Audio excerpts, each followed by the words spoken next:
আসসালামু আলাইকুম। আশা করি সবাই ভালো আছেন। বাসায় থাকা কিছু উপকরণ দিয়ে মিষ্টি বানিয়ে ফেললাম।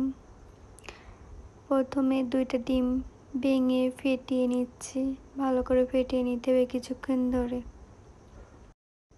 অনেকে আবার এই ডিমের ভেতরে কয়েক ফোঁটা লেবুর রস দেয়, গন্ধটা যাতে না বেরোয় এজন্য।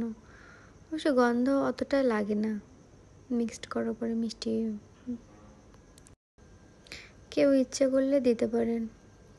প্যাকেটের গুঁড়া দুধ, এর সঙ্গে ১ চামচ কর্নফ্লাওয়ার, ঘি দিলাম ২ চামচ। এগুলো ভালো করে মিশিয়ে নিতে হবে। হাত দিয়ে ভালো করে চটকায়ে ১০ মিনিট রেস্টে রাখতে হবে। কিছুক্ষণ পরে এই ডোটাকে আবারও হাতে ঘি মাখিয়ে চটকিয়ে মিষ্টির আকৃতি দেওয়ার চেষ্টা করছি। জানি না কতটুকু হয়েছে, আশা করি হয়েছে।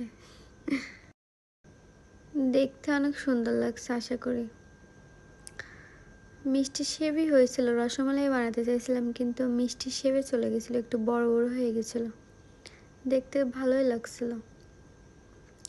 আমার ক্যামেরাম্যান ছিল আমার হাজব্যান্ড, এই জন্য ভিডিওর অবস্থা এই। ভালো কোয়ালিটিফুল ভিডিও দিতে পারলাম না। আশা করি নেক্সট টাইম থেকে সুন্দর সুন্দর ভিডিও নিয়ে আসবো। আশা করি সবাই ভালো আছেন, ভালো থাকবেন ইনশাল্লাহ।